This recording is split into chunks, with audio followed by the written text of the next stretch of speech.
Mengapa seseorang yang keluar dari Islam tuh bisa mendapatkan hukuman? Bukankah keyakinan itu adalah pilihan individu? Oke, nah balik lagi. Justru ketika Islam tuh memberikan sebuah aturan, ketika ada orang sudah berislam, lantas kemudian, jadi sebelum masuk dia dikasih tahu, ini kalau kamu keluar daripada Islam ini ada hukumannya loh. Kamu yakin nih, gitu kan ya? Nah, justru untuk melatih critical thinking itu.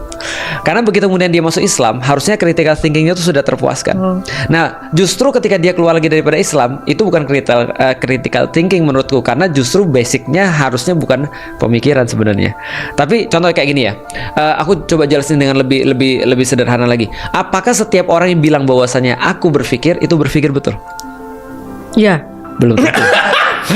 Nah jadi gini, contoh kayak gini ya.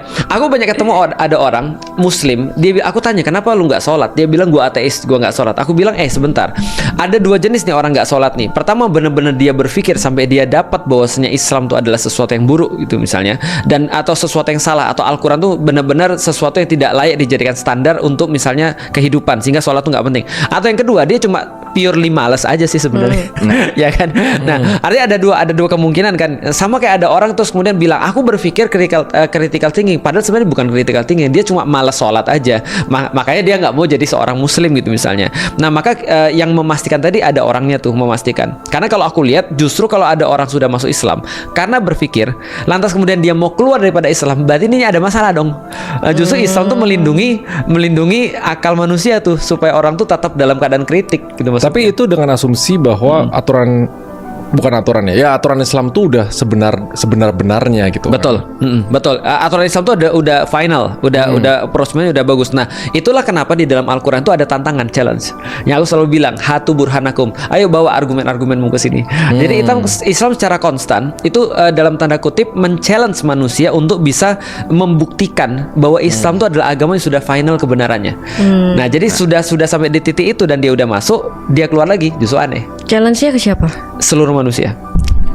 Maksudnya aku nanyain satu-satu. Bukan. Al-Quran yang nanyain. Al-Quran yang suruh kayak, ini siapapun nih, challenge.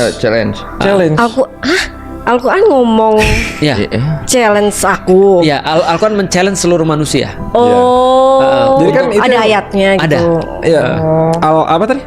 Surat Al-Baqarah ada ayatnya, di surat-surat yang lain juga ada. Misalnya contoh ada challenge Quran, fa'tu bi suratim mimithli. Kalau memang kalian tetap dalam keraguan dengan apa yang diturunkan terhadap hamba kami Muhammad, yaitu adalah Al-Quran, maka datangkanlah satu surat yang semacamnya.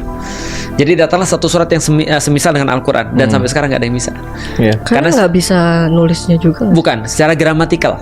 Kalau secara bahasa Arab mah gampang. Tapi secara gramatikal, lalu kemudian secara makna, lalu kemudian secara gaya bahasa, itu semua yang menjadikan Al-Quran itu istimewa.